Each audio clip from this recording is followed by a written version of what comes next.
वाराणसी मतलब अनगिनत घाटों का शहर, और हर घाट की अपनी एक अलग कहानी, अपनी एक अलग पहचान है। लेकिन क्या हो अगर मैं कहूं कि इन्हीं में से एक घाट ऐसा है जो आध्यात्मिकता और शांति के बारे में हमारी हर आम सोच को, कह सकते हैं, चैलेंज करता है। एक ऐसी जगह जहां सुकून से ज्यादा अनुशासन को पूजा जाता है। यहाँ मोक्ष पसीने से मिलता है। बस ये एक लाइन जलसैन और निरंजनी घाट के पूरे वजूद को, उसके पूरे सार को समेट लेती है। ये कोई सिर्फ कहने की बात नहीं है, ये वो सच है, वो सिद्धांत है जिस पर यहाँ की हर साधना, हर क्रिया टिकी हुई है। देखिए, जब भी हम किसी तीर्थ या पवित्र जगह के बारे में सोचते हैं तो मन में क्या आता है? शांति, सुकून, आराम, है ना? लेकिन ये घाट उस पूरी धारणा को तोड़ देता है। यहाँ शांति खोजी नहीं जाती, बल्कि उसे शरीर और मन पर एक तरह से लोहे जैसे अनुशासन से गढ़ा जाता है। तो आराम को तो भूल ही जाइए, ये आत्मा के लिए एक ट्रेनिंग ग्राउंड है। तो चलिए, अगर दिलचस्पी बढ़ी है तो इसकी कहानी को समझना शुरू करते हैं। और शुरुआत कहाँ से करें? इसके नाम से, या यूं कहें इसके दो नामों से, क्योंकि इसकी अनोखी कहानी के पहले सुराग यहीं छिपे हैं। तो पहला नाम है जलसैन। चलिए इसे तोड़कर देखते हैं। जल मतलब पानी और सैन मतलब एक शिविर या एक पड़ाव। तो सीधा सा मतलब हुआ पानी के किनारे बना हुआ शिविर। ये नाम सीधे सीधे इसके मकसद की ओर इशारा करता है। ये वो जगह है जहाँ तपस्वी रहते हैं, पवित्र गंगा के किनारे खुद को शुद्ध करते हैं और अपनी साधना करते हैं।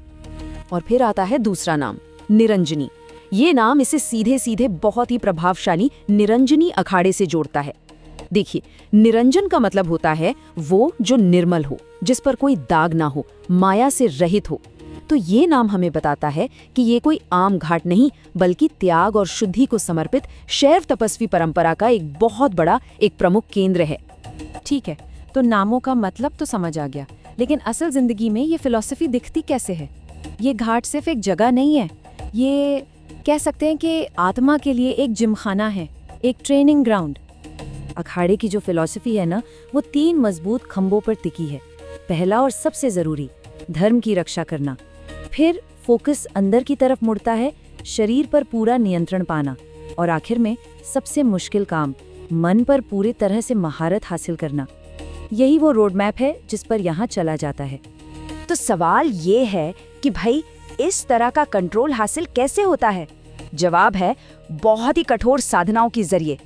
यहाँ के शैव तपस्वी अपने शरीर पर पवित्र भस्म लगाते हैं, खुद को कठिन से कठिन तपस्या में झोंक देते हैं और ऐसे व्रत रखते हैं जो कभी टूटते नहीं। हर एक काम आत्म अनुशासन की सीढ़ी का एक अगला पायदान है। लेकिन क्यों? आखिर इतनी कठोरता क्यों? इस सारे पसीने और त्याग के पीछे की सोच क्या है? चलिए अब इसके मूल दर्शन यानी इसकी कोर फिलॉसफी को समझते हैं। इसका जवाब ना चौंकाने वाला भी है और बहुत सीधा भी। यहाँ ये माना जाता है कि मोक्ष यानी परम मुक्ति अनुशासन के बिना मिल ही नहीं सकती, असंभव है। आत्मा को महसूस करने के लिए, उसे जानने के लिए आपको सबसे पहले अपने शरीर पर महारत हासिल करनी होगी। शरीर को दुश्मन नहीं, बल्कि एक औजार माना जाता है जिसे साधना के जरिए निखारना है। अक्सर हम सब त्याग या संन्यास का मतलब क्या समझते हैं कि दुनिया की जिम्मेदारियों से भाग जाना। लेकिन यहाँ इस सोच को पूरी तरह से पलट दिया गया है। यहाँ बात जिम्मेदारी से भागने की है ही नहीं, बल्कि उससे भी ऊपर उठकर एक बड़े कर्तव्य को अपनाने की है। और वो कर्तव्य है धर्म की रक्षा करना और आत्मज्ञान की खोज।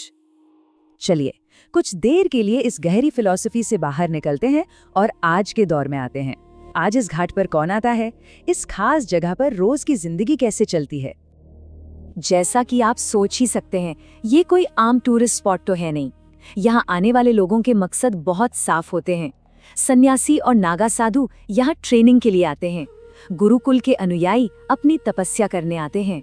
बड़े बड़े विद्वान यहाँ अखाड़ों पर रिसर्च करने आते हैं। और वो गंभीर साधक आते हैं जो अनुशासन की कला को सीखना चाहते हैं। यहाँ का जीवन एक बहुत ही सख्त और तयशुदा रूटीन पर चलता है।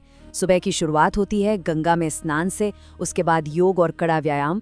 दिन का समय गुरु और शिष्यों के बीच बातचीत और ज्ञान लेने देने में गुजरता है, और शाम एक बहुत ही सादी सी आरती के बाद गहरे ध्यान और मौन में डूब जाती है।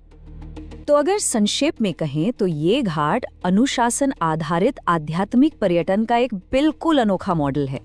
ये उन लोगों को अपनी ओर नहीं खींचता जो आराम या एंटरटेनमेंट चाहते हैं, बल्कि उन्हें बुलाता है जो खुद को चुनौती देना चाहते हैं, जो आत्मनियंत्रण की तलाश में हैं। तो इस अनोखी जगह का भविष्य क्या है?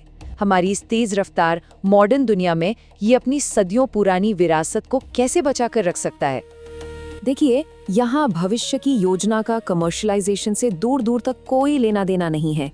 फोकस बिल्कुल साफ है।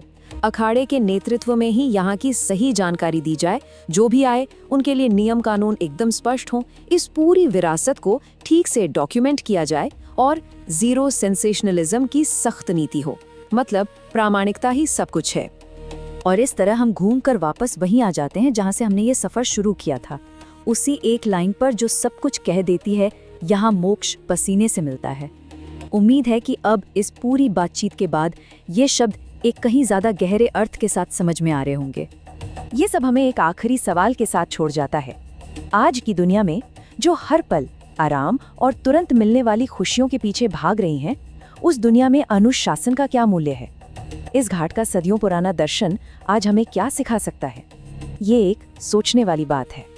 अधिक जानकारी और अमेजिंग टूर पैकेज के लिए विजिट करें www.jullutrip.com।